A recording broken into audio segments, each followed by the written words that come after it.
Hi everyone, welcome to Ad America.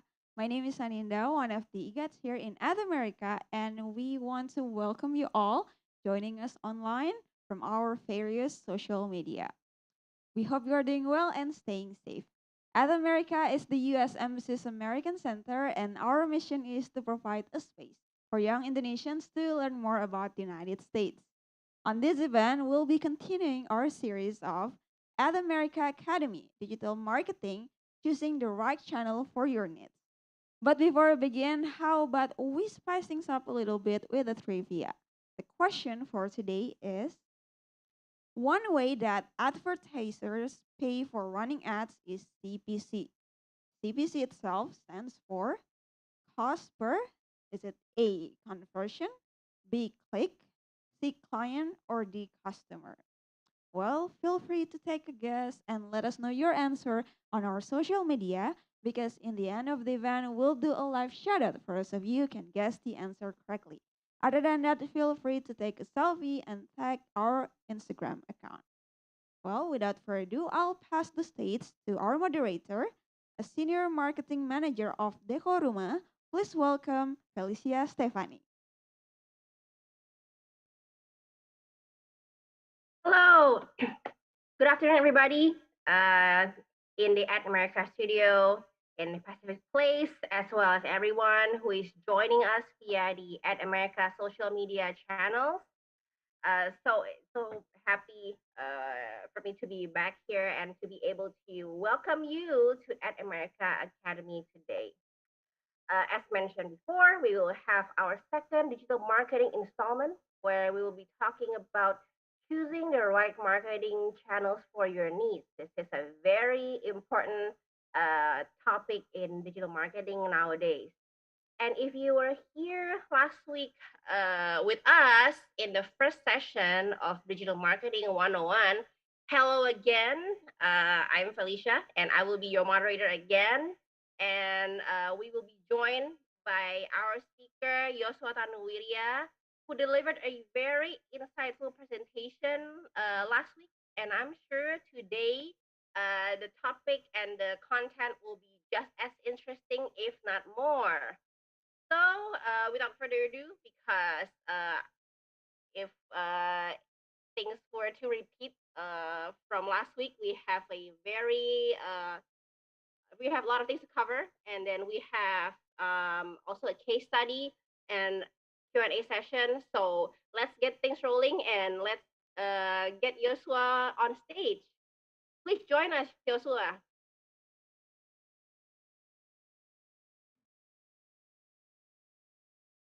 Hello everyone. Good afternoon. Hi Felicia. How are Hi, you? Joshua. How are you feeling? I'm good. Hello. How are you feeling? I'm good. I'm good. Okay. Just not well enough and safe enough to be with everybody today Okay. in person there. But yeah, very happy to be able to join via Zoom. You know, technology Yes. enables so many things. So Correct. yeah, Sesuai topik banget ya. Technology enables sesuai topik everything. banget ya. Digital Going marketing. full digital. Correct. Okay, so thank you very much, Felicia. I hope you stick around for the entire session so I can Yes, chat more with you. of But course. yeah, once again, selamat siang, selamat sore to Mm. everyone here. Thank you so much for joining us here at America, and it's very nice to be here for the second time around. And as mentioned, today we're gonna deep dive again on digital marketing. It's just slightly deeper than what we have done in the previous weeks. So I'm just gonna start right in. So what you will hear from me today, there are just like three, I would say, very concise things that I will like to share with you. And then, as usual, we're gonna end the discussion. But this time around, it's not a quiz. Yeah, Felicia, I think you'll prepare something even more exciting and interesting Yes. for the listeners here. We're gonna do case studies. So hanging tight, guys, and we'll just start with the first one, which is an overview of digital marketing channels. This is just a bit of recap of what we have discussed before, and then we're gonna do channel deep dive because some of the channels that digital marketing usually use. is very particular, and we'll take a moment to be able to elaborate more on each specific channel. And last but not least, we're talking about goals gitu. Karena as I mentioned, and ini mengutip dari yang sebelumnya di minggu lalu, with every single thing that we do, especially in marketing, if you don't have a very specific goal, I think you'll get nowhere gitu. Jadi we're gonna deep dive more about like how to set up goals when it comes to digital marketing campaign. So I'm gonna start once again. Kalau untuk yang pertama kali datang, belum datang di sesi sebelumnya, nggak kenal maka nggak sayang. So my name is Yosua, and I'm currently the VP Marketing for Priority Business and CEO Office Initiative di Peluang. But in total, I've been in the industry for more than 10 years now. And basically, yeah, after this, I'm gonna inform you my Instagram. So feel free to, like, if you like what you see, if you like what you hear, just screenshot it, and like you can share with me, you can tag with me. And why? Because I do prepare something for you guys gitu. So this is more like a small prize, but I hope that it's relevant and it's fun for you guys. So again, this is my Instagram. You can slide me a DM, and basically you just need to inform me your full name, WhatsApp number, and email address, and then I'm gonna make sure you get that 100K Bitcoin waiting for you. And I'm gonna post this again at the end of the uh, conversation here, so then you can remember and actually do it. So I can give something special for you guys. So yeah, diving right in, we talk about digital now. Yeah, we've been talking about digital since last week, and I guess this week too we're gonna uncover. Kita mau coba buka dan pilah lebih dalam lagi. So I really really hope like um, kalian yang udah menyempatkan waktu di kesibukan kalian, whatever it is that you can be a college student, or you can be an employee, you can be an entrepreneur. You basically udah mau spend, for example, like 1 hour of your time listening to this session, and also like listening to what me and Felicia has to share with you guys. What I hope at the end of the session, each time you can get something very, very important and very beneficial for you. And if we talk about digital, we're talking about now channels, gitu ya. So as I mentioned before, digital marketing itu channelnya itu ada banyak, because channel means touch point, and channel means like the way for you to interact with the users. Kenapa? Karena kita dealing sama something yang maya, kita dealing sama something yang gak bisa langsung. If it's offline, if it's like, for example, if you're meeting person face to face, or if you're going to an offline store, it's kind of like a tangible, it's a tactile interaction. Tapi if we're talking about digital, we're talking about something yang maya.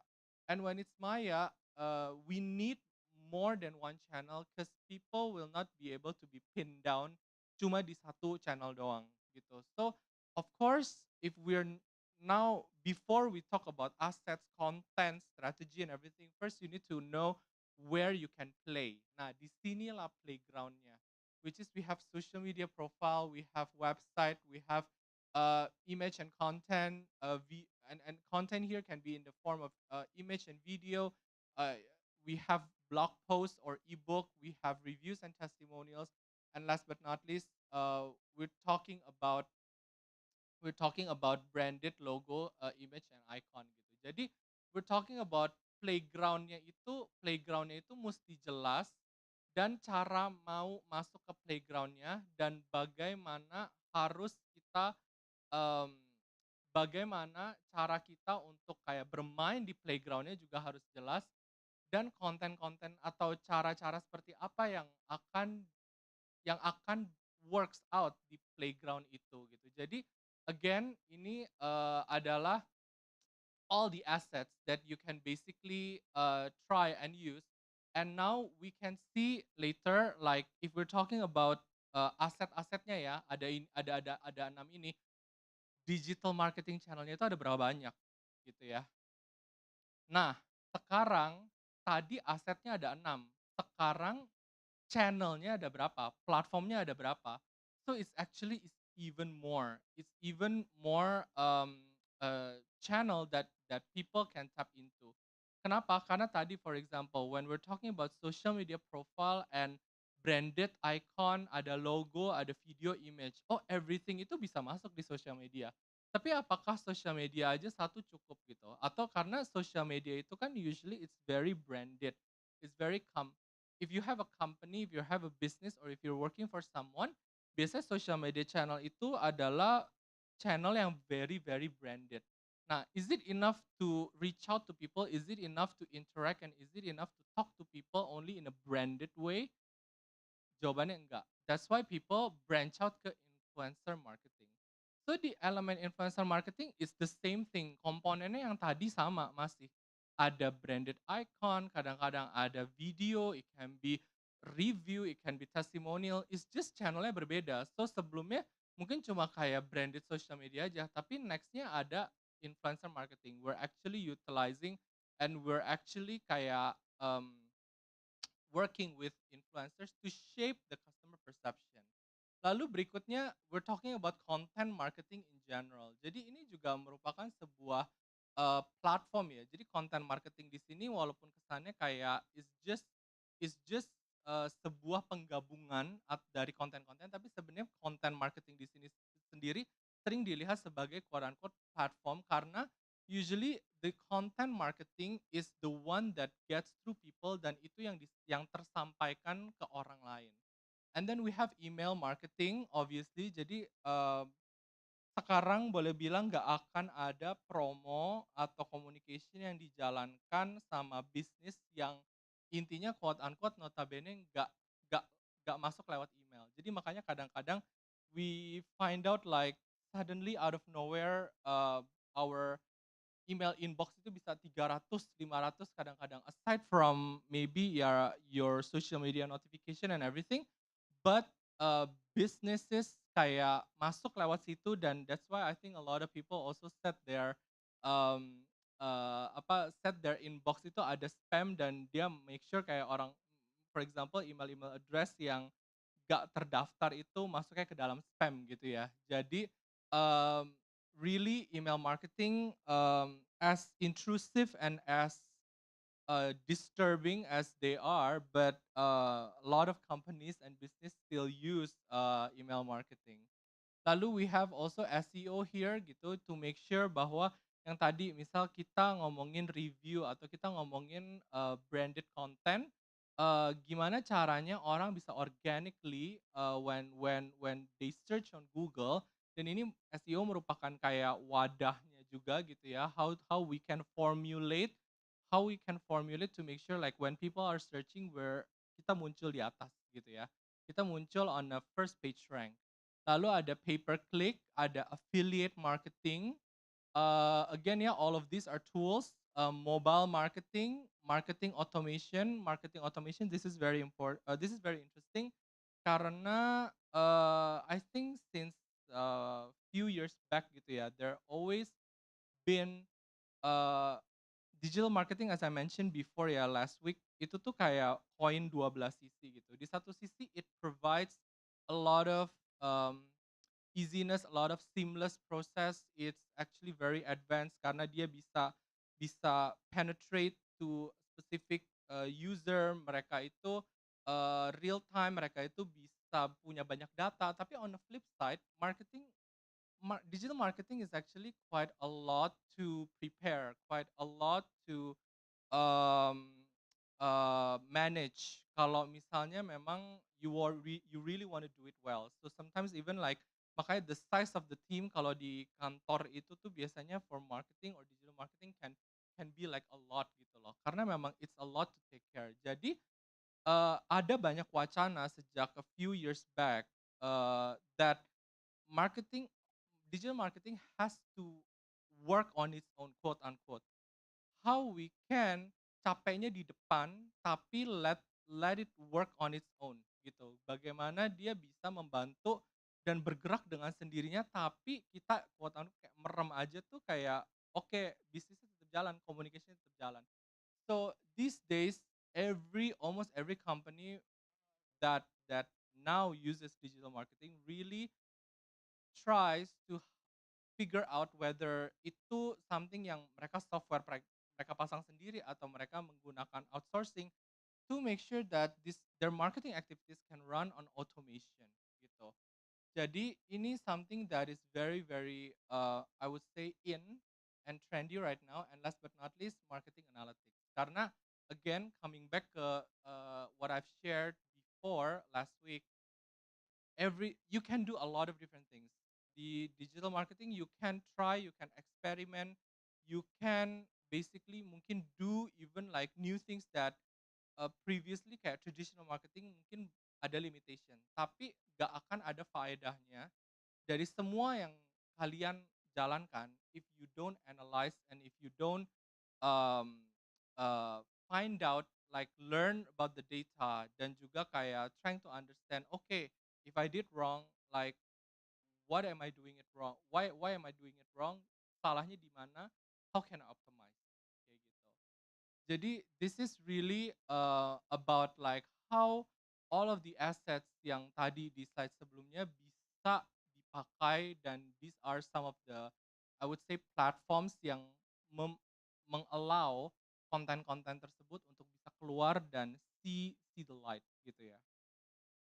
Now, um, we're talking about deep dive and really got it in the details gitu ya. Jadi, we're now talking about the deep dive about each specific. We're not gonna talk like the entire of them karena itu lumayan banyak dan it's actually mungkin nggak akan cukup sesi kita. So I'm just gonna pick several of them dan kita akan go through satu-satu um, dari platform yang tadi gitu, and then we can hopefully see after this kayak kira-kira which one that you guys want to kind of like pedalam lagi, tapi hopefully what I can hope is that you get the understanding of how each platform I would say work in general. Now, kita mulai dari yang ujung dulu ya. Tadi ini kayaknya ada di posisi agak ujung, SEO. SEO itu kepanjangannya for those who don't know, search engine optimization. Dan when it talks about search engine optimization, if you remember like back in the days, there's so many search engines I would say. Ada Yahoo, misalnya aside from Google ada Yahoo, ada Bing, ada Mozilla, ada Opera gitu ya. But now I think it's like Google is becoming like the ultimate one, and I think we've seen it before.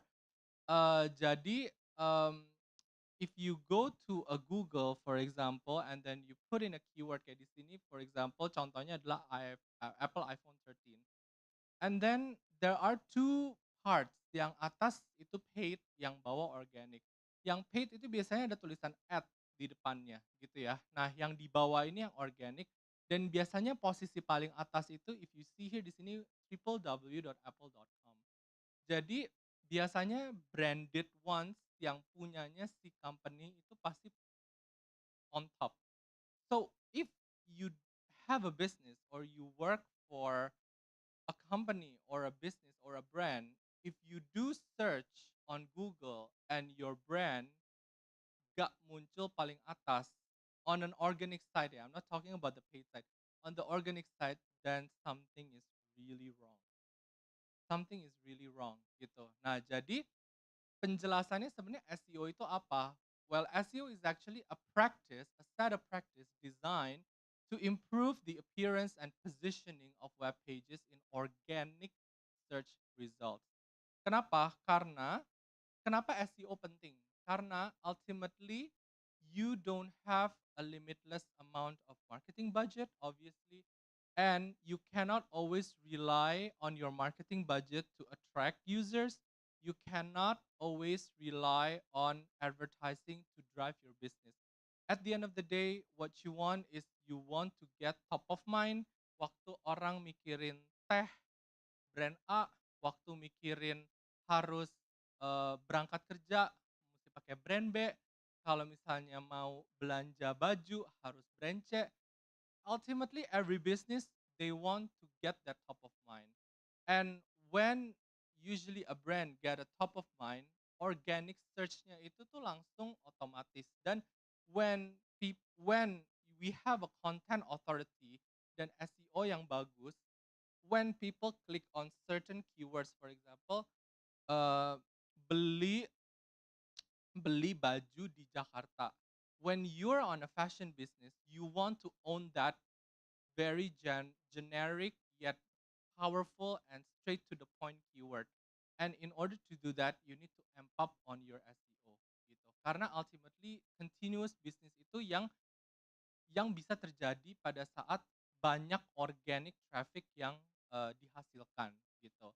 And really, by optimizing search engine, you can enjoy more quality and higher organic traffic.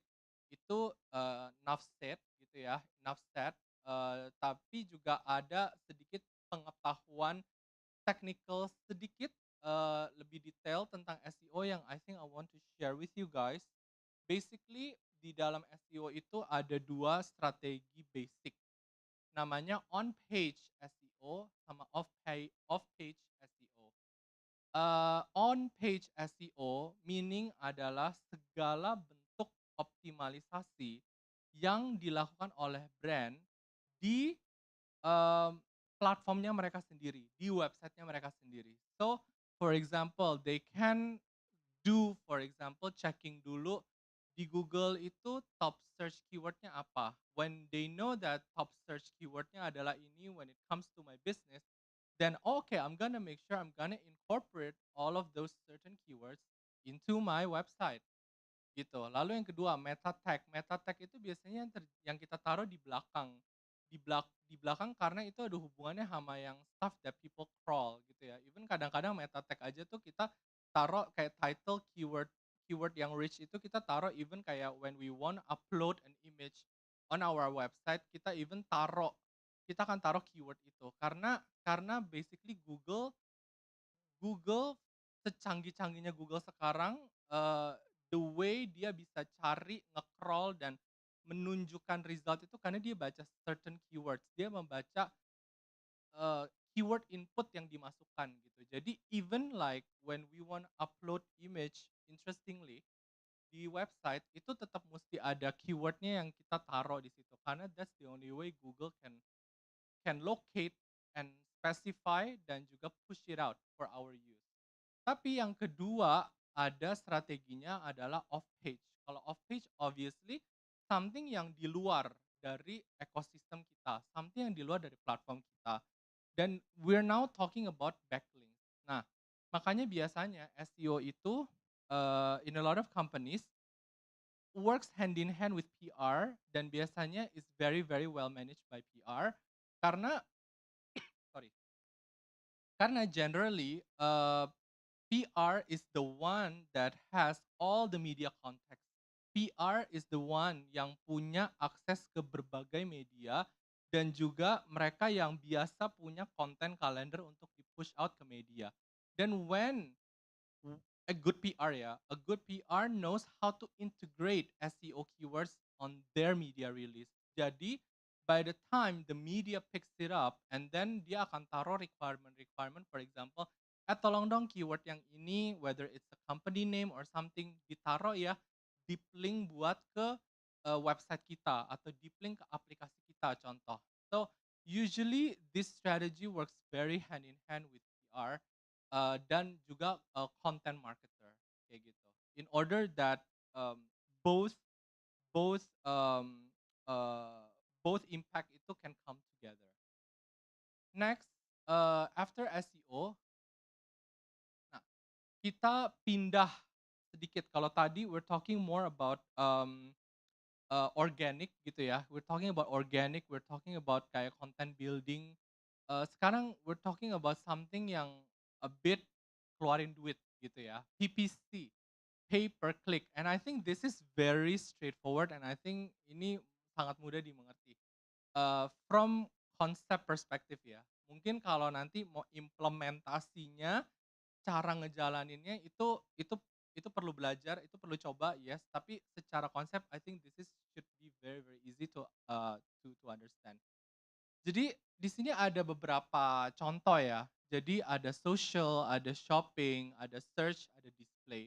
So intinya adalah every time you want to display something online, you will only be charged for only when the user clicks on that content gitu.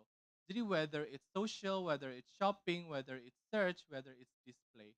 Kayak gitu. Jadi ini just a bit of like model digital marketing. I know it's a bit like numerical, cuma I'm just trying to put some example, hopefully kayak, teman-teman juga bisa kayak kebayang gitu, usually how us as a marketer operate dan how, us as a marketer make a decision on which channel to try or which, advertising to explore, which goal, kayak gitu. Contohnya seperti ini. Misal contoh, let's say your advertising budget itu ada di $300. If we are talking about like pay per click-nya itu cost-nya $2, simpelnya expected number of clicks itu 150. Ini very simple. Meaning, what does it mean? Ini kita nggak usah ngeliat TPV yang bawahnya dulu ya. Kita berhenti sampai situ dulu. Meaning, until people are clicking, you your placement doesn't cost a dime. Gak ngeluarin biaya apapun. Karena again, titik beratnya adalah pay per click. You are paying by the click that people make. Nah, for example, dari klik tersebut, for example ya, ini indahnya ya, ini hidup indah gitu, ini hidup indah. Dari klik yang terjadi dari satu user itu, terjadi pembelian. Dan pembeliannya itu bersih-bersihnya kamu dapat $10. So, net-net when you spend $300, kalau dari TPV itu total payment volume ya. Jadi kayak yang dibayarkan sama si user. Kalau yang dibayarkan sama si user setiap kali kamu klik itu $10, meaning your total TPV dari spending $300 itu adalah $1.500. This is what you get in return. Makanya biasanya kalau kita di marketing itu suka diminta pertanggungjawaban ROAS, return on advertising spend. Karena company sebelum di-approve budgetnya, oke, fine. You wanna do PPC, fine. I'm gonna finance you $300. It's fine. Tapi biasanya akan ditanya lagi, what can you give me or what can you give my business in return? And usually this is I would say an oversimplification of the reality. Cuma maksudnya this is how we usually operate gitu. Dan kalau kita ngomongin masang iklan, as I have mentioned multiple times ya dari minggu lalu juga, biasanya itu ada step-stepnya dan ada caranya, ada technical aspect yang you have to understand. Dan in this case, intinya cuma ada 5 gitu ya, karena yang 6 cuma get it to life ya, it's just kayak tinggal nyalain. Yang pertama, obviously you have to choose the campaign type based on your objective. Jadi, for example, tadi kan di situ ada search, ada display, ada social, ada shopping gitu ya.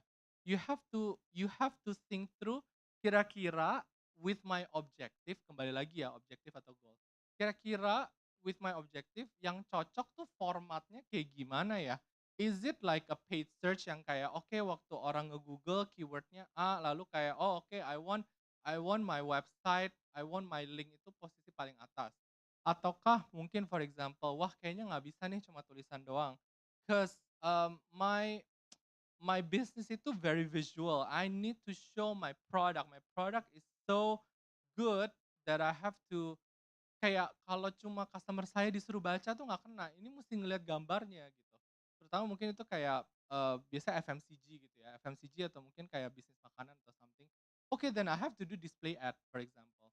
Lalu mungkin berikutnya ada lagi kayak, oh oke nih, kenapa ya, kayak udah ada 1.000 orang nih yang belanja, bulan ini nih, tapi kenapa 1.000 cuma tinggal 200 di bulan depannya gitu. Where the hell is the 800 gitu. Atau for example, kayak kok mereka cuma klik klik klik klik klik begitu udah dibawa ke checkout page, itu mereka mereka kabur gitu. Jadi dari 1.000 cuma 200 doang yang conversion, 800-nya kemana. Nah, that's retargeting.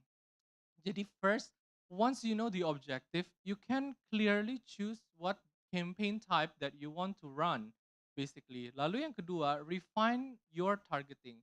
Jadi, when you're setting up a PPC, you can be very laser focused. What kind of audience that you want? Misal umurnya berapa, for example. Lalu device-nya, mereka pakainya apa? For example, you want to target more iOS user, you want to target more Android user, it can be done. Location, sometimes you can also choose, for example, wah bisnis saya tuh lebih kayak Jabodetabek, um, Jogja, Surabaya aja deh gitu, for example. You can do that. Dan scheduling, you can actually schedule iklan ini mau nyalanya dari kapan sampai kapan. Lalu with PPC, sometimes we have to also provide the budget dan bidding strategy gitu. Karena strategi masang iklan, sorry, strategi masang duitnya dan strategi optimalisasi iklannya itu sangat berpengaruh sama the budget and the bidding strategy that you put, gitu. Karena di sini ada elemen cost per acquisition, satu orang yang kamu acquire itu cost-nya berapa, lalu ROAS yang tadi as I mentioned, return on advertising spend. Jadi kayak how much kayak tadi $300 yang kamu spend itu actually how much that you'll be getting. Biasanya sebelum jalan ads itu you have to think through all of these questions gitu. Nah, nomor 4, upload all the necessary creatives. Obviously ya, karena if you're talking about iklan, you need all the creative elements. You need the visuals, you need the copywriting, you need the URL, kayak nomor 5, input the destination URL. Dan biasanya di URL ini akan ada trackingnya, so you know kayak, oh oke, kalau misalnya for example, duit kalian let's say banyak banget ya. And then you guys decide kayak, oke kita mesti ada di semuanya, kita mesti ada di paid search, kita mesti ada di social, kita mesti ada di display. You might want to know because the budget that you put in each of them might be different. So you want to have kayak specific tracking untuk tahu kayak oke kalau yang di social itu performance-nya gimana, kalau yang di display performance-nya gimana. So usually like we will get like towards measurement dan tracking juga di dalam URL-nya. Then after you finish all of this and then obviously get the approval, then you go to live gitu kan. So that's pay per click, and I'm sorry if it gets very very technical, but I guess um, it's it's it's good to understand something not just kayak di atasnya aja, but you need to go a bit kayak layer down ya, for you to really um, make the right decision whether you want to try this or not. Lalu berikutnya social media marketing. Social media marketing ini ada 5 elemen gitu. Mulai dari profile optimization gitu kan. Jadi kita ngomongin bagaimana sebuah profil sosial media itu bisa meng-attract dan juga bisa meng-activate users. Lalu we're talking about posting, which is itu hubungannya sama konten ya. Jadi posting and engaging itu menjadi kayak two piece in a pot gitu ya. Benar-benar berhubungan banget gitu posting and engaging karena again, kita udah ngomongin ini di minggu lalu about relevant content, about um, some s- harus harus punya market responsiveness dan kita mesti ngerti what's going on the culture, customer kita maunya kayak gimana, personanya kita kayak gimana, in order for us to be able to produce the right content dan engaging content. Lalu obviously social media ada porsi advertisingnya sendiri, which is tadi yang di depan sebelumnya PPC itu sangat berhubungan gitu ya. Salah satu cara for us to basically run a social media advertising, dan last but not least measuring, karena again when it's digital you cannot live without measurement. Dan kalau kita ngomongin goals, when it runs when you run a social media marketing, sebenarnya biasanya kurang lebih ada sekitar 5 goals ya yang mau di-achieve. Yang pertama, we're talking about brand awareness. Jadi when you know that sekarang everything about monetization, social media algorithmnya keeps on changing dan favors more advertising. So you cannot just rely on organic efforts. You really have to branch out dan you need to shout out even more dan in this case menggunakan advertising so you can increase your brand awareness. lalu generate leads and sales. Jadi definitely before kadang-kadang bisa direct conversion, you might want to, for example, acquire database so that you can do with social media advertising, growing brand audience. So this is a bit vanity ya. Ini kayak a bit vanity metrics I would say. Karena fan base itu udah nggak linear lagi dengan berapa banyak bisnis yang kamu bisa dapat. Tapi basically if you wanna scale on your brand eyeballs gitu, mungkin bahasanya lebih bukan audience ya, tapi lebih eyeballs gitu. You can work with advertising, boosting the community engagement, and of course, last but not least, drive traffic to sites. Jadi if you want to bring a lot of traffic, social media advertising is definitely one of them. Dan metrik-metriknya yang bisa dipakai untuk mengecek apakah placement atau advertising kalian ini sudah tepat, itu adalah di semua ini ya. Jadi reach, click, engagement, hashtag performance, obviously karena mungkin setiap kali event, setiap kali campaign kita juga ada hashtag, lalu organic paid likes, sama sentiment. Nah, sentiment juga ini becomes very important dan biasanya ada hubungannya semua tadi dengan SEO, dan biasanya with marketing sentiment is everything. Although with social media, I can really say it's not 100% accurate, but at least sentiment ini biasanya jadi barometer gitu. Jadi barometer tentang acceptance public terhadap your brand or your campaign. Okay, now content marketing. Nah, I have two um, important pictures here, images that I have to share. Yang sebelah kiri lebih kayak konten apa yang engaging.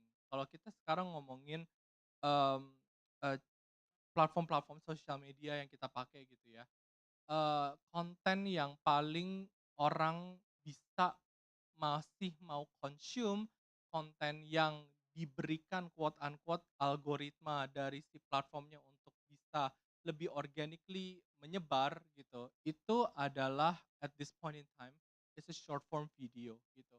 And there's a reason why platform kayak TikTok itu bisa kayak come to life gitu ya. Karena memang truly people, mungkin mereka ngelihat kayak static is boring. Oke ya, you can do carousel, you can do kayak multiple multiple swipe gitu ya. Or maybe with Twitter like you can do like thread kayak gitu. But it's not the same when it's short form video gitu. Karena I think all in all short form video itu uh, you can get more but not too much gitu. I think the logic of like short form video itu you can get more but it's not too much gitu. So but don't worry, kayak images is still there. So I think people still appreciate like if you follow like a bunch of like photographers atau mungkin kayak some travel accounts gitu. They still post a lot of images gitu, but it's just breathtaking images. It's cool images. um, Live video it's still there gitu. Jadi makanya kayaknya kayak biasanya kayak live, um, kayak for example Instagram live kayak gitu-gitu. Even kayak business still do it gitu. Cause nothing beats real time engagement, I guess. Dan yang terakhir yang I wanna say, gifs and memes gitu. Jadi gifs and memes itu, if previously mungkin dulu, it's very niche ya, I would say, and gifs and memes itu maybe just belong to quote unquote younger audience, but now it's interesting to see like also the evolution dan kecanggihan copywriter yang bisa nge-piggyback dan nunggangin gifs and memes ini, jadi kayak almost I would say brands itu nggak terlalu anti sama gifs and memes, and even like in the past if you kind of like cari-cari di Google, there are some cases where even like more premium brands juga mereka coba gifts and memes ya. Because these days like any kind of brand regardless of who you are, you're looking for virality. You're looking for free marketing PR to actually get your brand across gitu. Dan yang sebelah kanan sini we're now talking about kayak important qualification for creators. Jadi kalau we're talking about um, content marketing, we're talking about creators karena kadang-kadang there's a limit as to how many contents we can make dalam sebulan atau dalam seminggu. Berapa banyak konten yang bisa kita put out gitu ya. For business whether it's like straightforward commercial atau mungkin something yang lebih cuma untuk engagement. We don't have all the bandwidth, so we have to work with creators like it or not gitu. Jadi obviously if you want to start gitu ya, ini buat teman-teman yang mungkin masih awam banget, kalau misalnya yang udah jago, you can totally skip this, but buat teman-teman yang awam banget, yang baru pengen coba working with creators, ini ada 5 kurang lebih kayak hal penting ya, kualifikasi penting. Pertama, their experience with the products gitu. Jadi you don't want kayak for example now I'm working in an investment company. I would prefer somebody who speaks the lingo yang paham dan for example dia juga investor juga. So the content and the stuff that they create itu organic. It comes from their real life experience. Itu lebih lebih enak dibaca dan itu lebih mengena gitu. So I wouldn't for example gitu cuma serta-merta kayak, oh oke, oh because ada influencer A itu fashion banget gitu, and then kayak follower-nya 10 juta gitu for example. Kalau yang ini, financial services influencer mungkin cuma 300.000 gitu loh. It's not just about the number, but it's about the relevancy. If the creator cannot connect with the brand, cannot speak with the brand, kayak what's use juga gitu, kerja sama orangnya 10 juta. Authenticity. Jadi, people like authentic stuff when they see ad kayak kadang-kadang influencer kalau if you also saw like some of the influencers in the US, sometimes they put like, um, they wear a product or they show the product tapi ada tulisan hashtag ad gitu loh. People will, "Oh, okay, okay, I get what you mean lah," gitu maksudnya. This is an ad, this is not coming from their true experience, and people usually kind of like dismiss it really quickly. Lalu we're talking about, use of high quality content. Jadi, engaging visual, engaging copywriting itu udah must, nggak bisa dikompromi lagi. I think follower count number 4 ini you can kind of like dismiss it in a way karena again follower itu doesn't always mean like their quality. Tapi some people, they still need to look at it, some business need to look at it. Kenapa? Karena ini ada hubungannya sama rate card gitu loh. Jadi kadang-kadang influencer yang dengan, follower cukup tinggi itu, biasanya punya rate card tersendiri. Makanya mungkin mereka suka kategorikan diri mereka sendiri kayak for example Makro atau Bega, dan usually follower count di sini lebih lebih ada hubungannya sama how much budget that we're willing to spend, lebih ke situ. Dan terakhir adalah demographics, in relation to the audience. Jadi, again coming back, ke discussion kita last week, every brand has their own set of audience and every audience has their own set of persona.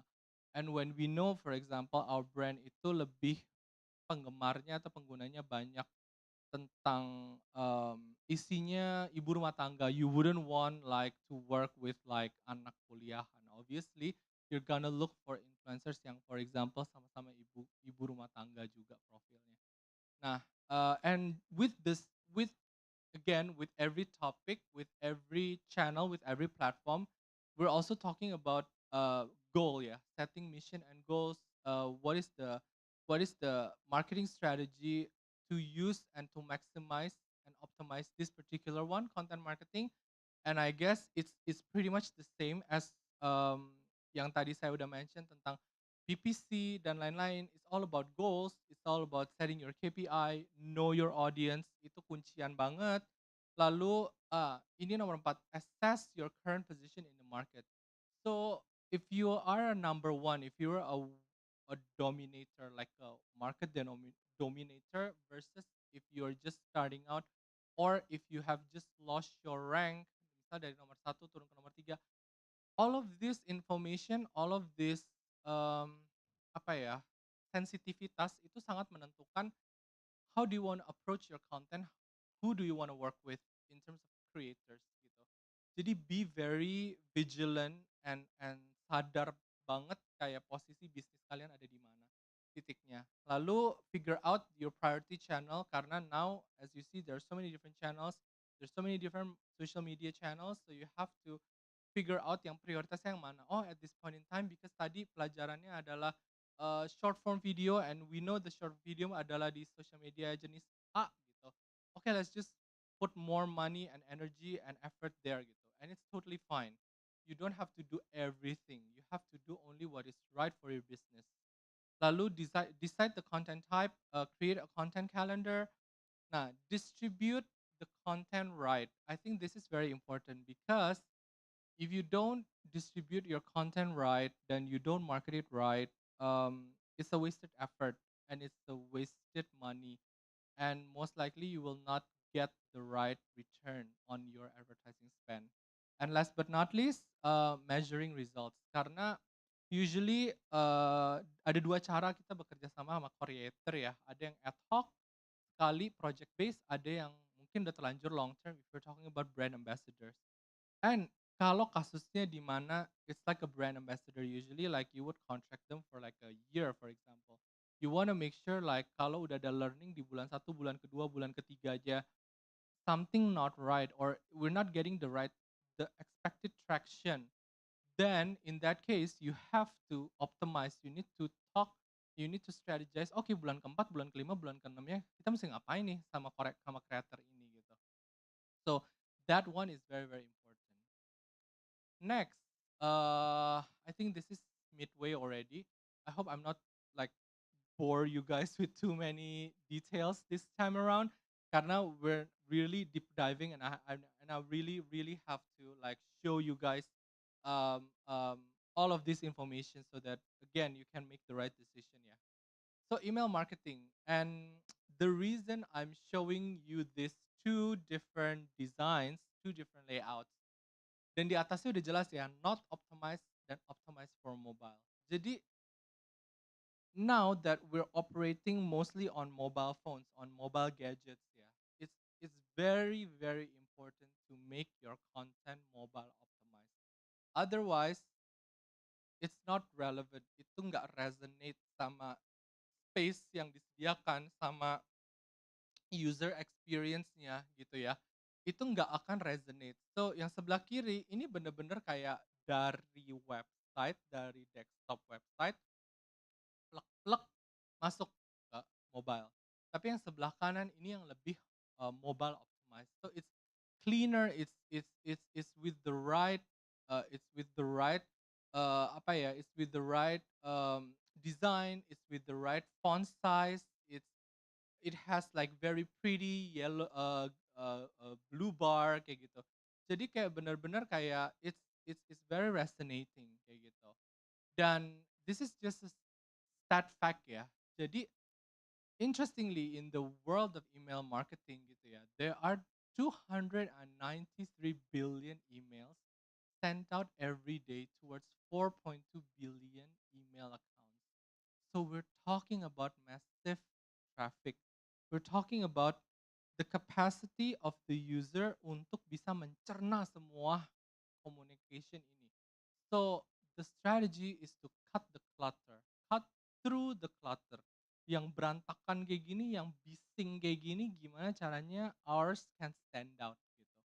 So these are like 7, which I will not read everything. I think at this point in time, and just gonna stay longer at the slide here. Tapi intinya nomor satu ini yang mesti I point out, which is basically like you can get personal, but know your boundaries. Sometimes brand itu trying to get personal by, for example, nyebutin nama kayak misal kayak I have Felicia's database, and then when I said to the email, "Hi Felicia," gitu, it's good, when you know kadarnya gitu, when you know like, okay, this is the barrier of me getting personal. But when it gets too personal, then Felicia would think like, kok kamu bisa tahu ya? I never shared you this information. Kok kamu bisa tahu? So when you go to that level, it can be good at times di saat suddenly you taken by surprise by a brand kayak, oh oke, saya pergi ke hotel and then kayak tiba-tiba dikasih bantal yang anti alergi bulu angsa gitu. It's nice. Sometimes you feel happy because like, okay, this is some information that I know I have shared, and some then and the brand really does it.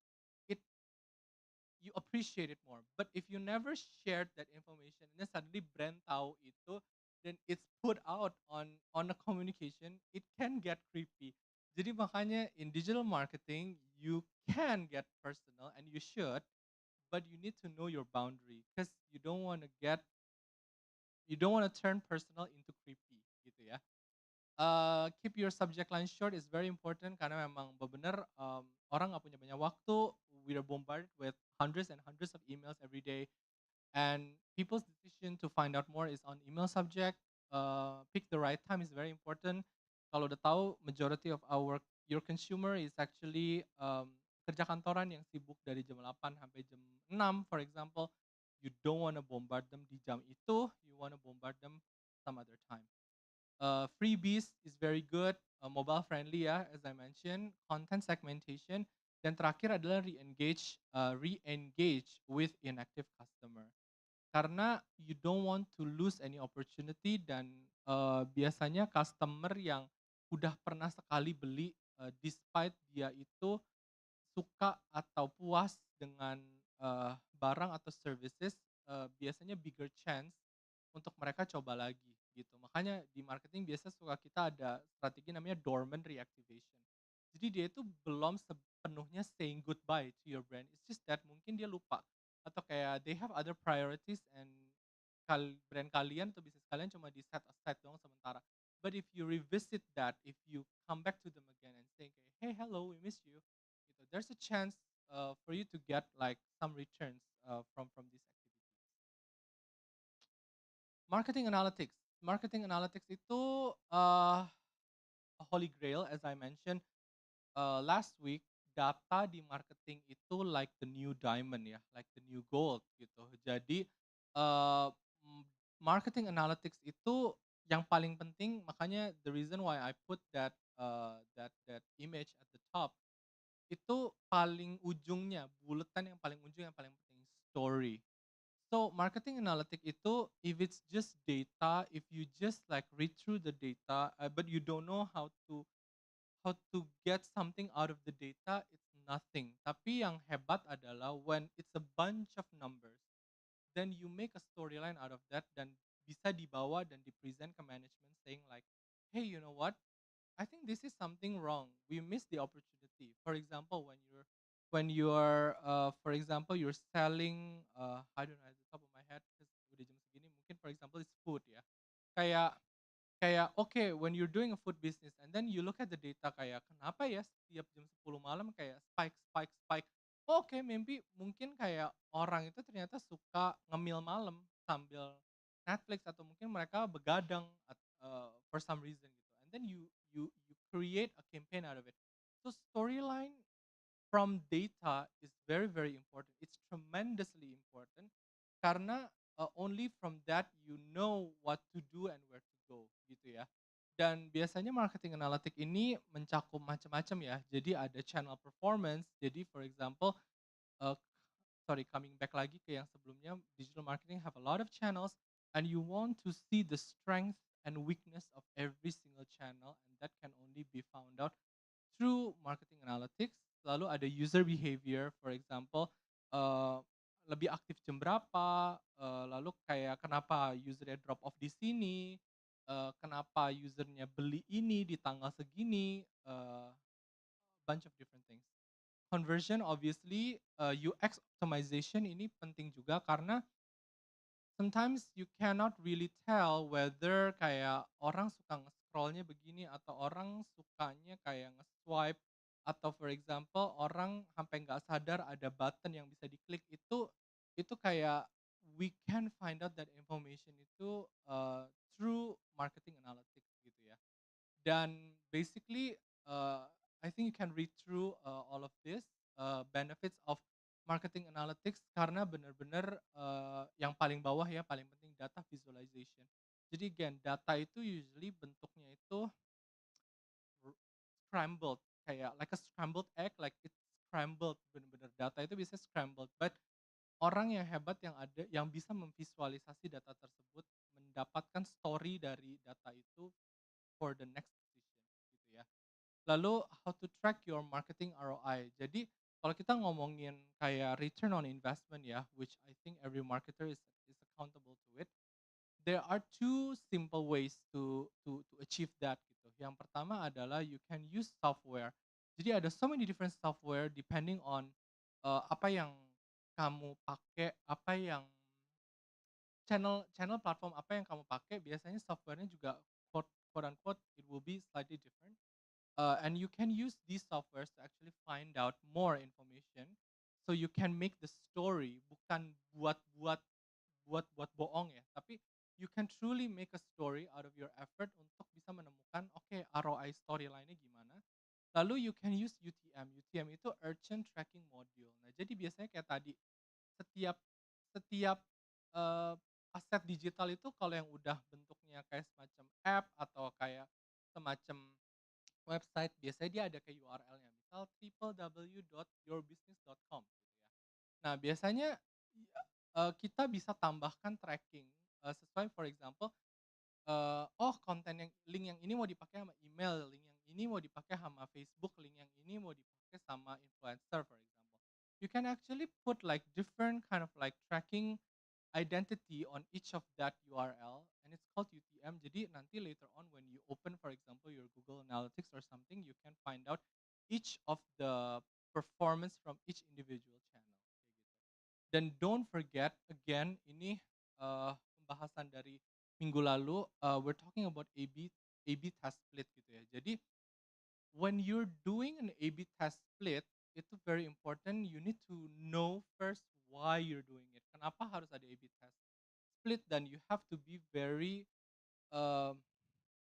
be very sane and fair when you're judging the A/B split test. Dan itu can only be done when you look at the data from marketing analytics and understand the statistical significance. Nah, statistical significance ini contohnya seperti ini. If you're targeting 1,000 users in general, or if you have an audience of 1,000 users, if you're doing A/B testingnya 900 990 dapat A, 10-nya dapat B, it's not statistical significance.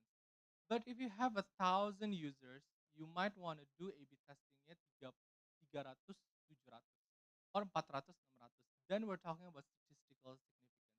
Karena it's not fair to judge performance yang 900 itu versus kayak of course like 990 dibandingin 10 ya, it's no brainer 990-nya akan performing much better gitu. Jadi kayak statistical significance is actually very important. Dan specific variable. Jadi when we do A/B testing, make sure you have one North Star metric that you want to achieve, dan kalau bisa satu aja gitu. Cause if you have so many variables, nanti akan bingung mau yang mana dulu, dan when you have the learning of every single metric, nanti you malah akan bingung dan confusing, gak bisa membuat decision kayak, okay, which one that I have to prioritize ya. I think this is almost the end of the presentation, and the last one is actually affiliate marketing ya. Affiliate marketing, how does it work gitu ya. Jadi ini just a very simple cycle to help you guys understand. Intinya adalah um, affiliate marketing biasanya digunakan sama bisnis di saat dia tahu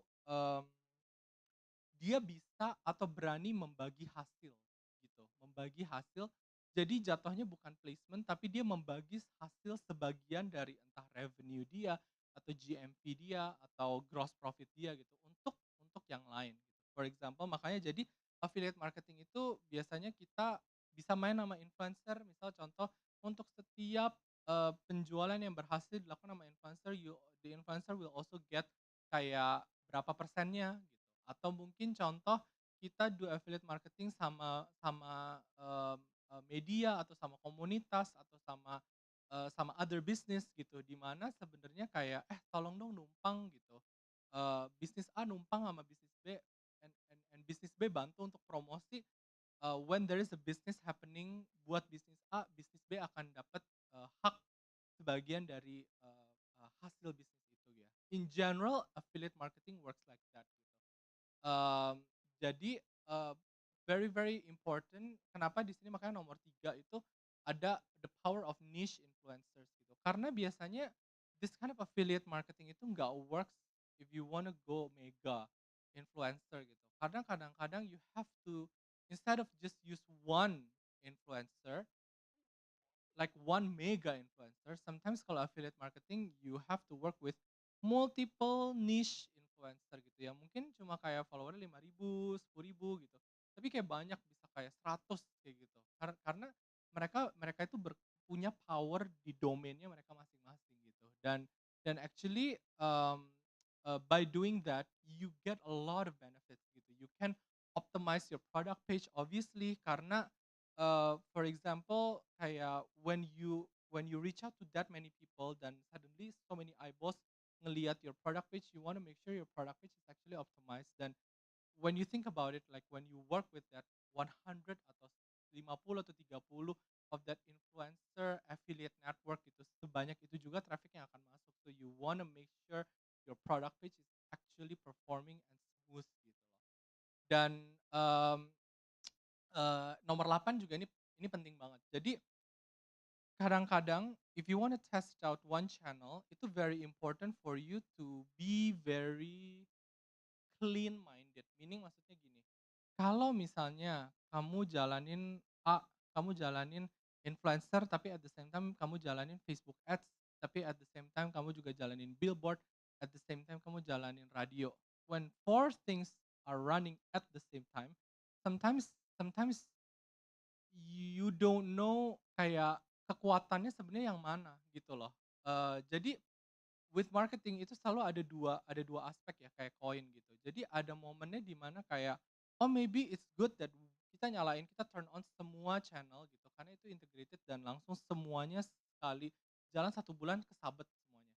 Tapi ada momen juga di mana kayak you wanna test out nih, sebenarnya tuh channel yang ini tuh bener-bener bagus atau atau kayak influencer ini tuh bagus karena orang ngedenger juga di radio, lalu dia buka Instagram kebetulan kayak, oh oke ada influencer gitu. Sometimes jadi nanti akan ada decision you'll be in that intersection di mana kayak you wanna try to turn on everything or at the same time kamu mau bikin gantian. Oke, 2 minggu jalanin yang ini, 2 minggu lagi jalanin yang ini, 2 minggu lagi jalanin yang ini.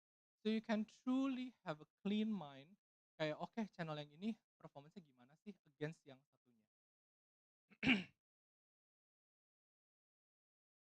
Oke, so ini bener-bener terakhir banget.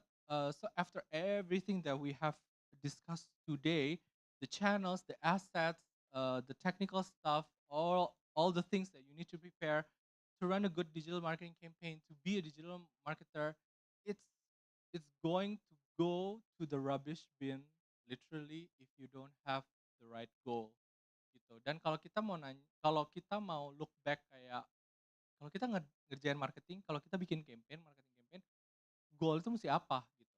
Nah, secara standar, eee, biasanya marketing goals itu ada 8 gitu.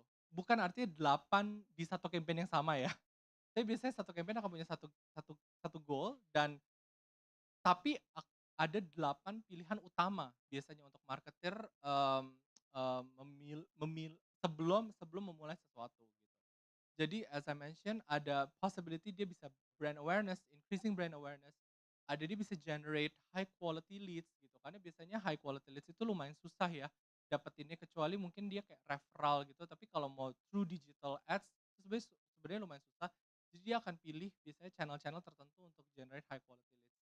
Lalu untuk acquire new customer, untuk increase web traffic, it can be also to establish industry authority. Jadi kadang-kadang for example, kita suka lihat misal contoh kayak di 1 bulan ini tuh mau lihat billboard, LED di mall, magazine, social media, TV, YouTube segala macam, kok brand itu terus gitu, misalnya yang muncul tuh brand itu terus.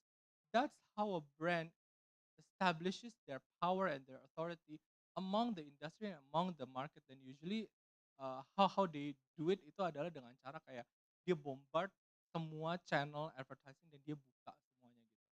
Increase customer value, boost brand engagement dan increase revenue. Jadi once you understand like apa yang mau dituju, apa yang mau dicari then baru step ke bawah-bawahnya akan lebih mudah. So you decide on the channel, you decide on your campaign type, you decide on your content type, you you decide on which kalau mau main pakai influencer yang mau seperti apa, and then you set the budget gitu. Oh kira-kira untuk kalau kayak gini nih, I'm willing to spend maybe $1,000. Oh kalau yang kayak gini, I'm willing to spend $50,000. Atau yang kayak gini, I'm willing to spend just like around like $200 gitu. Jadi obviously first you need to know what you're aiming for dulu ya. Oke, sekali lagi before I end this session, tadi di awal ada udah di-advertise because I really want to give you away something gitu ya, bukan cuma kayak hopefully this kind of like knowledge and contents, but I also actually want to give you away something. So feel free for you to uh, slide slide a DM on my Instagram with this information, and I'm gonna stay a bit longer on this slide. Feel free for you to screenshot or everything, and I'll make sure. And you have my word. You can have this 100,000 Bitcoin waiting for you. So I think that's all for today. Uh, got any burning questions? I hope you do. But basically, thank you very much. Okay, thank you, Joshua. And again, very, very insightful. Yeah, so much information packed into 1 hour. And I'm very certain there should be a lot of people waiting to ask their questions. So maybe it's time for us to open the floor to the studio for anyone who's wanting to ask questions. Do we have anybody?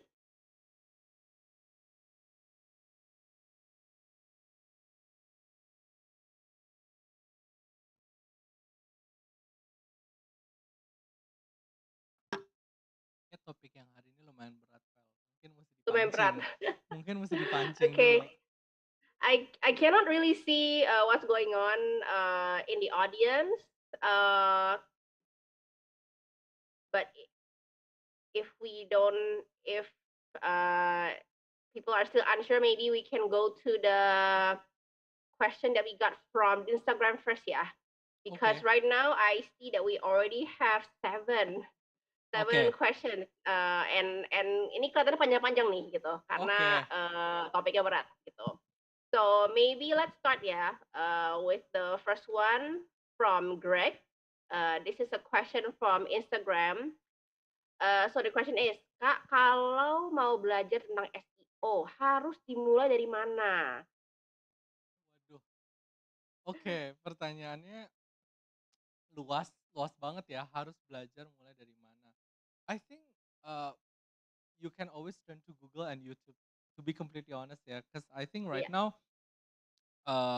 Google really have a lot of apa ya, resources, dan juga mungkin kalau mau yang lebih technical tapi without actually having to go technical immediately, you can go to YouTube and you can search kayak SEO 101 for example gitu ya.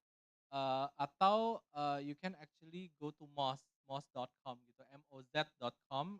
Itu tuh kayak there is this like SEO guru gitu ya, SEO guru Neil Patel, and he's really like really the king of SEO, dan you can start from there gitu, you can start from there. But I think with digital marketing, what I can say, kalau nggak eksperimen sendiri dulu gitu, nggak coba kadang-kadang, atau nggak dapat kesempatan untuk kayak actually coba-coba, biasanya akan jadi slow learner gitu. Jadi at the same time, like you can look for whatever information, you can buy all the books that you want, or you can watch all the one-on-one video that you want, tapi at the very least you need to have an opportunity to try gitu. Oke, Semoga oke. kalau ini kayak anak kerja kantoran, coba cari opportunity di mana kayak, bos boleh nggak bagi dong SEO project gitu di kantor, and then get your hands dirty. Okay, that is actually a very good tip ya. Jadi if you are already working in a company, ya tanya aja gitu ya. Ada yang bisa show you how it works, maybe from your digital marketing friends, or even you can.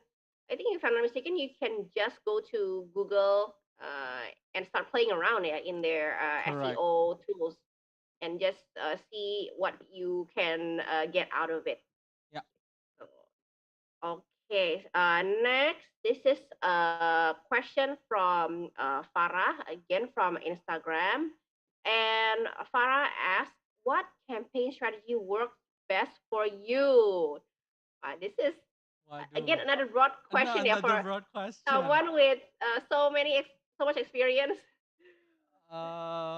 Oke, ini lumayan susah sih pertanyaannya karena what marketing campaigns that works for me. It depends. Uh, I've been in multiple companies as you saw ya, dan industrinya beda-beda, projectnya beda-beda. Jadi sebenarnya lumayan susah. Tapi what I can say, the one that works the best for me adalah when it's integrated gitu. Ini mesti balik lagi ke materi kita di week 1 ya, Vel, gitu. Jadi Hmm. when it's integrated, when you have like the help of PR, media, but at the same time you activate karena bisnisnya mungkin app based gitu kan. You have to be present there, mesti pakai CRM-nya juga, mungkin ada push notification dan segala macam. Lalu we're talking about like the use of like advertising, digital advertising, and KOL definitely helps gitu ya. Or even in this case kita sampai kerjasama sama brand, do brand Hmm. partnership gitu loh. Jadi usually the kind of marketing campaigns that works itu yang integrated dan semua touch point dari user itu kita coba activate gitu. Hmm. Obviously kita akan do it very strategically, dan selalu kan kalau kita masang iklan atau bikin communication itu ada timeline-nya ya. Misal for example week 1 kita akan gempur di mana dulu, week 2 kita akan gempur di mana lagi gitu. Nah, jadi usually when we do that it will result in good in good results. Tapi terutama yang kedua adalah usually you need to know your growth lever. Kenapa? Karena Hmm. before you start and especially before you ask to the management kayak, "Bos, I need 500 juta buat jalanin campaign ini." The question that they will ask kan kembali lagi, "Oke, if give you 500 million, berapa uang balik lagi yang bisa kamu kasih?" Gitu kan. Nah, usually we start with that juga gitu. We start with the goal. We start with the goal kayak, "Oke, this time we want to target high basket size audience." Nah, kita tahu kan datanya misal kayak high basket size audience itu transaksinya nilainya berapa, for example. Nah, dari situ kita bikin calculation and then it will justify the 500 million that we will spend. Jadi eventually yang kita jalanin itu kita udah tenang karena kita udah tahu kayak, oke, I think uh, dengan menjalankan ini semua we will achieve that goal. Kayak gitu. It's a very calculated decision. Okay, okay. But again, it starts with a goal, and then along the way, you need to track, yeah. And Correct. data is again the diamond Correct. in this case. So as long as we track everything and use the right marketing analytics tool, I think it should work out. Gitu ya. Hopefully, it should Yes, work out. correct. You have to A/B test. You have to A/B test. That's right. Okay. Next, oh, by the way, yours or the at America team, at any time, if there's anyone in the audience wanting to ask question, please just let me know, yeah. Cool. But in the meantime, let me move on to a question from Dila from Instagram. And Dila asks, apakah semua digital marketer harus belajar SEO? If you want to be a good one, yes. Yeah. if you if you want to be a good one, if you want to be a holistic marketer, or Hmm. if you're one day thinking of becoming like head of marketing or chief marketing, you really have to learn all facade of marketing, right? Gitu. Jadi jawabannya mungkin mungkin nggak usah sampai granular detail yang sampai kayak super technical atau misalnya Hmm. mesti tahu selalu tren SEO terbaru itu apa. No, but you need to understand the general sense of how it will improve the business. Yeah, because Okay, otherwise you will that's not be nice. able to direct your team kan if you don't know what they're Yeah, doing. Gitu. yeah. And to have good conversation, yeah, with Correct, other team members correct. when we talk about campaign and planning and everything. Yeah. Okay. Okay, now the next one, I think this question is uh this is quite heavy nih. This is a question from Vira, and Vira asks, di mana letak kesalahan di saat kita sudah mengeluarkan budget tinggi untuk ads tapi tidak sesuai dengan outcome yang dihasilkan? Oke. Mmm, Sebenarnya ini bisa telaah dari berbagai aspek dan berbagai sisi gitu ya. For example, mungkin goal-nya di awal udah salah atau audience targeting-nya salah, for example. Atau even kayak konten yang di-put out-nya nggak relevan, so it results in like maybe less click gitu, less CTR for example. Atau, well actually there's so many different aspects sih, kalau kayak gitu ya. Kalau kalau in my case for example gitu, right now that I'm, doing or jangan jangan right now deh, previously in my previous company when I had to do, a campaign that drives, certain kind of like payment transaction gitu ya. Usually, I would check for example kayak, oke kompetitor, kompetitor di saat yang bersamaan lagi ada promo apa dan dia lagi ngegempurnya kayak gimana. Bisa jadi salah di situnya gitu. Atau yang kedua, kita cek, oh, mungkin, advertising kita tuh nggak optimize. Jadi CAC yang kita bayar, CAC itu kan cost per acquisition ya, CAC yang kita bayar tuh ketinggian gitu for some reason. Mungkin kita musti ada semacam adjustment, in terms of content atau targeting gitu loh. Nah, mungkin terakhirnya lagi coming back kita cek user journey-nya. User journey-nya itu udah mulus atau belum? Kita bikin user journey-nya straightforward atau bertele-tele gitu loh. Jadi sebenarnya kalau with digital marketing campaign itu kan banyak aspek yang mendukung gitu ya dan bisa sampai terjadinya sebuah campaign. Nah, biasanya kita mesti runut itu satu-satu sih. That's why it's a teamwork, well, and I think for everyone watching ya, it's always a teamwork. You literally Yeah, cannot work alone gitu. true. And it's multifaceted ya. There's normally a lot of things going on. Jadi biasanya nggak cuma satu poin aja sih gitu ya Yes, betul. yang uh, either menyebabkan kegagalan atau bahkan keberhasilan gitu. So Ya, many things comes to play in a campaign or an ad. ya, Okay.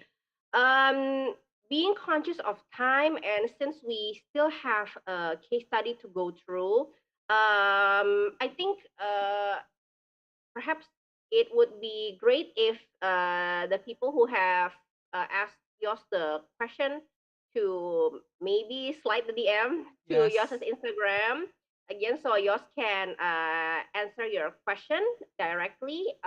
But I think maybe now we can move on to the case study, and we'll try to run through it quickly.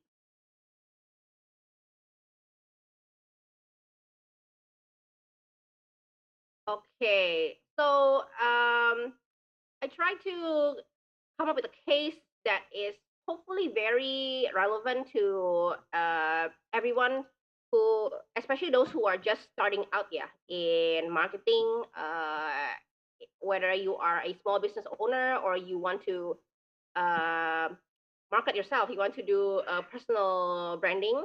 Hopefully, this kind of uh, exercise can help you in determining what is the right channel for yourself and your business. Okay. So the case study is let's meet Ruby. Ruby is a 23-year-old female. She's a fashion designer, so I suppose yeah she just graduated today, yeah. Who makes high quality and unique blue jeans. Now, with the help of her family and friends, Ruby just opened a small boutique in a popular mall in Depok to sell her jeans. She believes her jeans should attract other young Gen Z females to come to her store and shop. However, unfortunately, she quickly learned that her store gets very few visitors. She becomes increasingly worried that she may not earn enough revenue to cover her business and living expenses.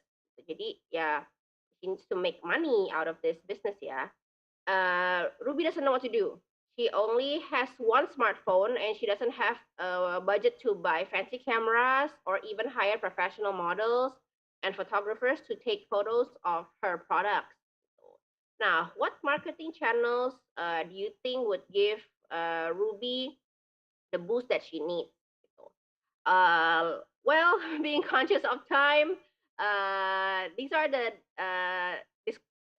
consideration points, yeah, I would say, yeah. So first, let's talk about goals, yeah, because this is what Yoss been mentioning since last week. Goals is very important. What do you think Ruby's marketing goals would be? And next, let's think about Ruby herself. Yeah, she herself is her most important asset in this case, and based on her age and her target audience, age group, what do you think the preferred channel should be?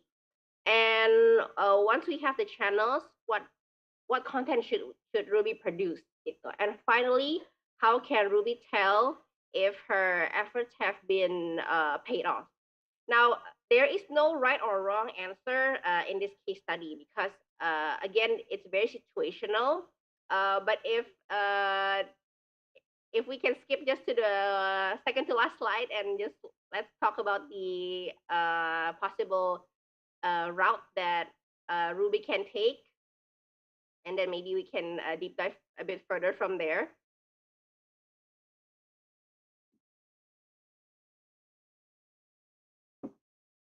All right. So again, there's no right or wrong answer, but in my point of view, when you're just starting out,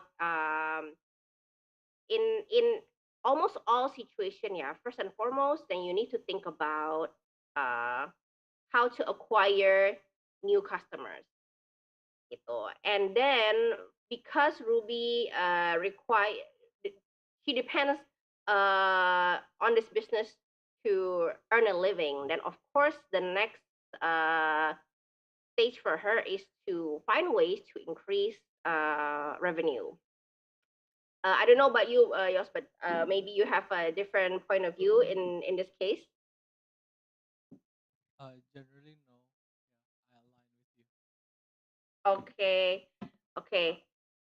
And then next, yeah. So once we have determined the goals, uh, then Ruby needs to think about, okay, customernya siapa nih gitu.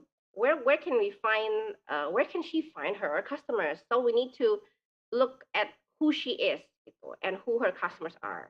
So based on her age, ya Ruby herself is Gen Z gitu kan, and her audience is also Gen Z gitu. And we also now we know Gen Z itu digital natives ya, people who are in general glued to their phones ya, even though ya generasi yang lebih tua juga udah gitu. Cuman Gen Z is apalagi gitu ya. So the most logical choice of the easiest channel to use is social media gitu. And there are so many to choose from and mostly free ya, mostly free to start out. So if you are a startup baru mulai nggak banyak budget, first choice ya of course social media before you move on to the other channels that would probably require more planning and more understanding and of course more budget gitu. And then once we Uh, have yes, sorry. On this one, yeah. I mm, very much agree with you, but I think there is one more avenue that she can try.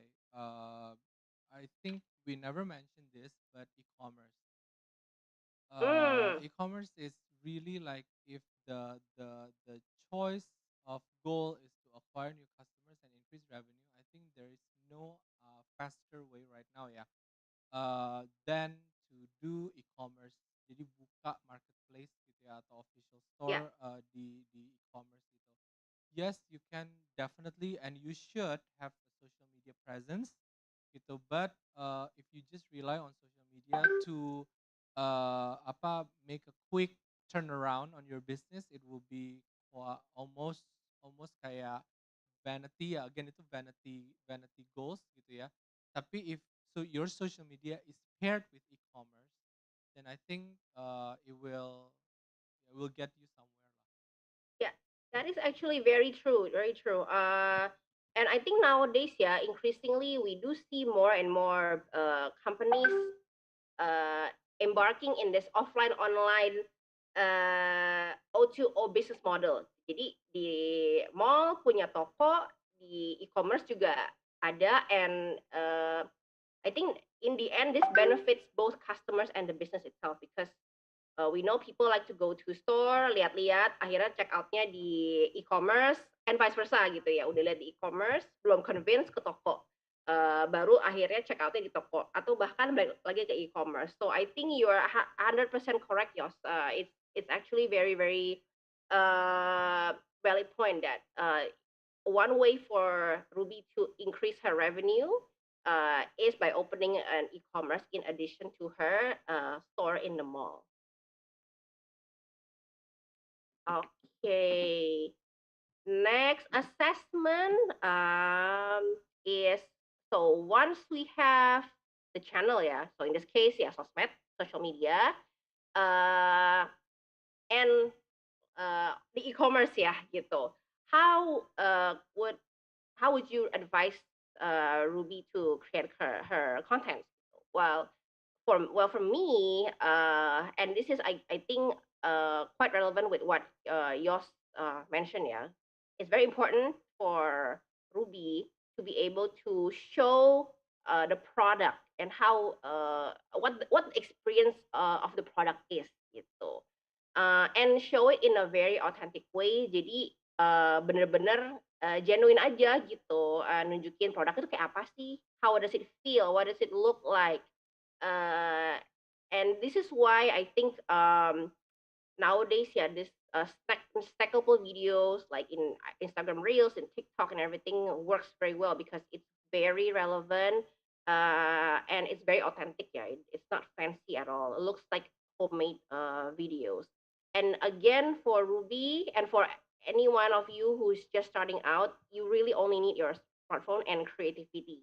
And as long as you can think about ways to showcase your product, your store, or even push your e-commerce store, and find different ways to become engaging. Um, in general, yeah, uh, this kind of content should help you acquire new customers, new followers, new customers, which will in the end hopefully help to increase your revenue. Now, again, uh, the only way to tell if Ruby all of her efforts has paid off is again with analytics. Yeah, just as Jos has mentioned again earlier and in the previous presentation. So to tell if Ruby has all of her effort paid off, first of all, she and we all of us here need to understand the metrics gitu. Jadi there are so many channels out there and every channel has different metrics, different algorithm, and it's very important that you are able to differentiate um, the metrics and algorithms for each channel to in order to maximize the potential of the channel itself gitu. Jadi ngerti dulu gitu channel yang mau digunakan, dan dari situ eksperimen, eksperimen A/B testing again, and coba-coba berbagai tipe, use your creativity gitu. Dari situ di-track performance-nya of every post and learn from there gitu. Setiap post pasti menghasilkan result yang berbeda-beda, impact yang berbeda-beda gitu. And from there you can replicate, duplicate, and see what happens gitu. Misalnya konten yang ngasih lihat harga sama promo is the one that will generate more sales, actual sales, but the content that showcase misalnya window display itu yang bawa traffic ke toko gitu. Jadi different content can produce different result and it's important to be able to determine that impact gitu. And from there, yes, Ruby needs to then correlate everything together ya gitu, between her marketing effort with the actual revenue and find ways to continuously increase it gitu. And once you get more revenue, once you have more budget, then I think it's time to explore other channels ya, mulai pakai PPC, and then maybe mulai pakai email tools, and so on ya, and even more traditional apa marketing tools lah gitu. Misalnya di mallnya mau bagi-bagi flyer, it doesn't hurt, it's not cheap but it doesn't hurt gitu. But if the audience responds to that kind of marketing tool, then why not? But again, I think the principle is the same lah. We're starting from the goal and then understand your audience, understand your metric, understand your channel, and then finally utilize your marketing analytics. Um, yeah, I think that's all. And I really wish we had more time, yeah, to discuss more about this case study with the audience, especially. However, I think the time is up, yeah. And uh, again, thank you so much for everyone who has been watching, listening, and asking questions. Jos, do you have any last words to say before we come back again? Actually, next week, yeah. Yeah. Thank you so much, and thank you so much, Felicia, for that wonderful case study. You're And once welcome. again, to everyone who has been with us today, thank you so much for your time. And I guess I see you guys again one last time, next Tuesday. Yeah. Bye bye. Yeah, next Thursday. See you. Thank you, everybody. Thank you so much, Yos and Felicia, for the insightful discussion. We'll see you again on the next session.